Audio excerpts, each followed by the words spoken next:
पुरानी बात है। राजपुर गांव में बहुत बड़ा तालाब था।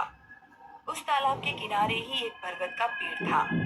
गांव की सभी स्त्रियां त्योहारों पर खूब सज धज कर उस पेड़ की पूजा करती थीं। गांव में ये मान्यता थी कि बरगद बाबा सभी की मनोकामना पूरी करते हैं। पूजा में पूरी, गुलगुले, हलवा और खीर चढ़ाया करती थी। उसी पेड़ से कुछ ही दूरी पर एक बांस का झुरमुट था, जिसमें एक सिरकटा भूत रहता था। वो सन्नाटा होते ही बांस के झुरमुट से निकलकर आने जाने वाले लोगों को बहुत परेशान करता था। उसके डर की वजह से कोई उधर अकेले नहीं जाता था। अगर गलती से भी कोई चला जाता तो वहाँ बेहोशी की अवस्था में ही पाया जाता। ये गांव की औरतें बरगद के पेड़ की पूजा करती हैं और इतने अच्छे अच्छे पकवान चढ़ाती हैं। मुझे कभी कोई नहीं पूछता। बरगद पर चढ़ाई जाने वाली सारी चीजें देखकर उसे बहुत गुस्सा आता था। उसकी भी इच्छा होती थी कि लोग उसकी भी पूजा करें, लेकिन उसकी हरकतों से सब लोग उस बांस के झुरमुट के पास भटकते भी नहीं थे। एक बार बंसी नाम का एक किसान शहर से एक गाय खरीद कर ला रहा था, परंतु उसे गांव पहुंचते पहुंचते बहुत रात हो गई। अब क्या करूं? वो सिरकटा भूत तो मेरा रास्ता जरूर रोकेगा। आज तो बड़ी अच्छी दावत उड़ाऊंगा मैं। बंसी जैसे ही आगे बढ़ा, तभी उसने देखा कि गाय आगे बढ़ नहीं रही है।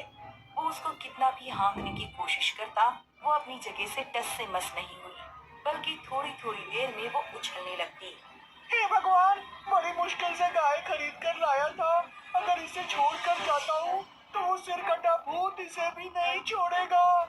तब तक उसने देखा कि गाय घूमकर उस तालाब की तरफ जाने लगी। अरे बाप रे, लगता है वो दुष्ट मेरी गाय को हाँक कर ले जा रहा है। बंसी दौड़ता हुआ अपनी गाय के पीछे पीछे भागने लगा, लेकिन तभी उसे ठोकर लगी और वो मुंह के बल गिर पड़ा। तभी उसे लगा कि किसी की मजबूत बाहों ने उसे सहारा देकर उठा लिया।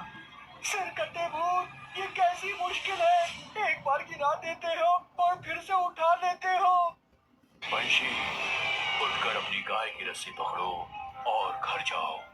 उस सिरकटे भूत से तुम्हारी गाय छुड़ाकर मैंने उसे भगा दिया है। आप कौन हैं? आप जो भी हैं, मेरी तरफ से आपको बहुत बहुत धन्यवाद। अक्सर ऐसा ही होता। सिरकटा भूत जब भी किसी को परेशान करता, तब एक बूढ़े बाबा आकर उसे बचा लेते। मीना, आज बहुत अच्छी खीर बना लो, चलकर बरगद बाबा को चढ़ा देंगे। मैं भी यही सोच रही थी। हो सकता है बूढ़ा आदमी कहीं बरगद बाबा ही न हो। ऐसे तो उन्हें आज तक किसी ने गांव में नहीं देखा। खीर बनाकर वो दोनों बरगद के नीचे बैठ गए और एक दोने में खीर रखकर चढ़ा दी। हे बरगद बाबा, आपको किसी ने नहीं देखा, लेकिन आपकी अद्भुत शक्तियों की वजह से ही हमारे गांव के लोग रह पा रहे हैं, वरना उस सिरकटे भूत ने तो सबका जीना हराम कर दिया था। तभी अचानक बांस के झुरमुट में थोड़ी हलचल सी हुई और ऐसा लगा कि बांस के झुरमुट में से कोई गुर्रा रहा है। चलो मीना, घर चले। गाय की वजह से उनकी अच्छी आमदनी हो रही थी। एक दिन कोई त्योहार था। गांव की सारी औरतें खूब पकवान बनाकर बरगद बाबा को चढ़ाने ले गई थी। बंसी की बेटी मुनिया, जिसकी शादी होने वाली थी, वो भी बरगद के नीचे अपने होने वाले पति की लंबी उम्र की कामना कर रही थी। वाह, देखो सारी औरतें कैसे सज धज के पकवान चढ़ा रही हैं। और वो बंशी की छोकरी तो बड़ी छम छम पायल खनका रही है। आज इसको अपना शिकार बनाता हूँ। सभी औरतें वहां से वापस आ गई, लेकिन मुनिया की पायल कहीं गिर गई। उसी को ढूंढने के लिए वो वहां रुक गई। अब आएगा मजा। वो उसके पास गया। तुम्हारी पायल खो गई है क्या? हाँ, तुमको कैसे पता? मैं जानता हूँ वो कहाँ है। बता दो, मैं खुद ही ले लूंगी। वो पायल मेरी ससुराल से आई है। वो उधर जो बांस का झुरमुट है ना, उसी में पड़ी है।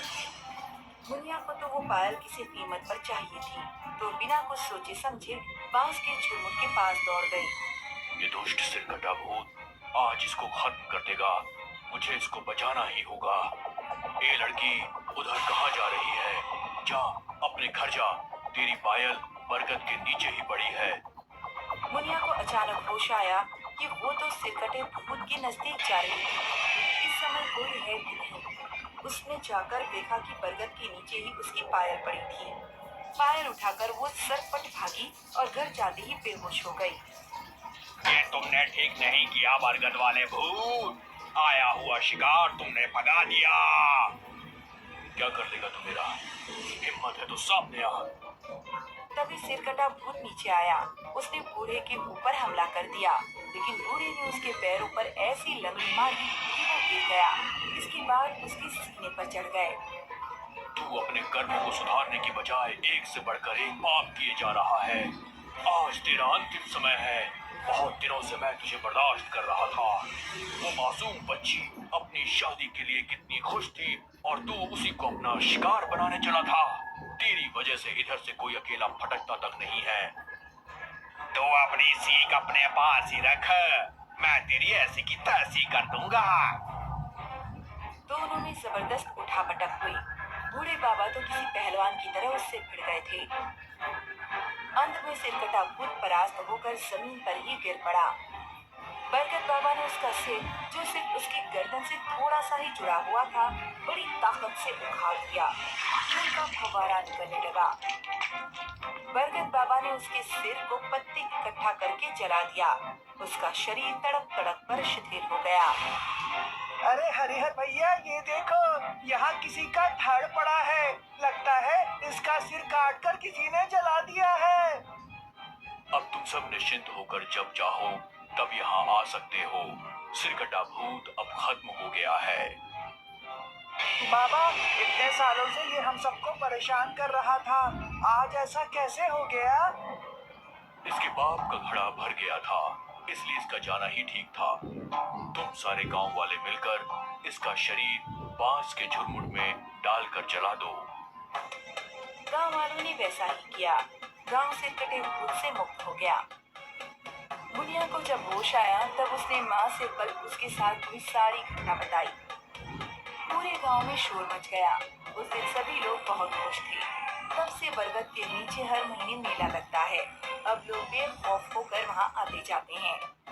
इसी तरह की और भी शानदार कहानियाँ सुनने के लिए हमारे चैनल को लाइक और सब्सक्राइब करना न भूलें। आपका समर्थन हमें ऐसी और रोचक वीडियो बनाने के लिए प्रेरित करता है।